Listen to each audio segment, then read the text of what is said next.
प्रारंभ में मधुर संगीत और शंखनाद की ध्वनि के साथ वीडियो शुरू होता है। स्क्रीन पर उगते सूरज की लालिमा दिखाई देती है और पृष्ठभूमि में अयोध्या नगरी का भव्य दृश्य उभरता है। वॉइस ओवर धीरे धीरे शुरू होता है। जब भी धरती पर अधर्म बढ़ता है, तब तब ईश्वर स्वयं धर्म की रक्षा के लिए अवतार लेते हैं।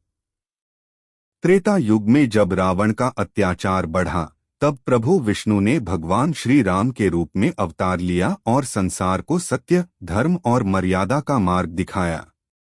अयोध्या के राजा दशरथ के घर जन्मे श्री राम बचपन से ही तेजस्वी, शांत और आज्ञाकारी थे। उनका जीवन हमें सिखाता है कि सच्चा बल शस्त्रों में नहीं, बल्कि चरित्र और संयम में होता है।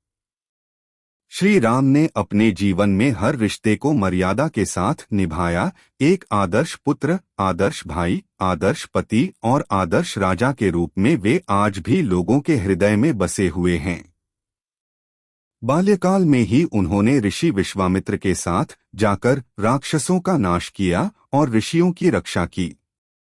यह हमें सिखाता है कि धर्म की रक्षा के लिए साहस और कर्तव्य दोनों जरूरी हैं।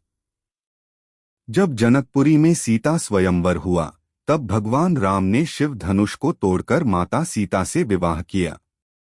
यह दृश्य प्रेम, विश्वास और दिव्य मिलन का प्रतीक है। लेकिन भगवान राम का जीवन केवल सुखों से भरा नहीं था। जब उन्हें वनवास मिला, तब उन्होंने बिना किसी शिकायत के पिता की आज्ञा का पालन किया।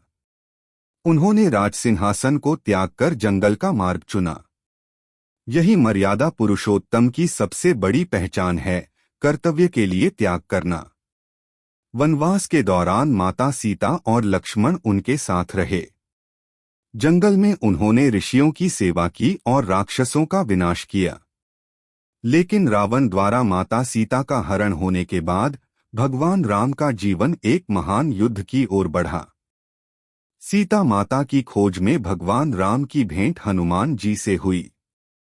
हनुमान जी की भक्ति और सेवा का भाव आज भी भक्तों को प्रेरित करता है। हनुमान जी ने समुद्र पार करके लंका में माता सीता का पता लगाया और श्री राम का संदेश दिया।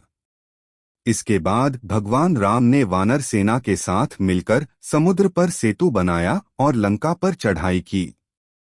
रावण के साथ उनका युद्ध केवल एक युद्ध नहीं था, बल्कि धर्म और अधर्म के बीच की लड़ाई थी।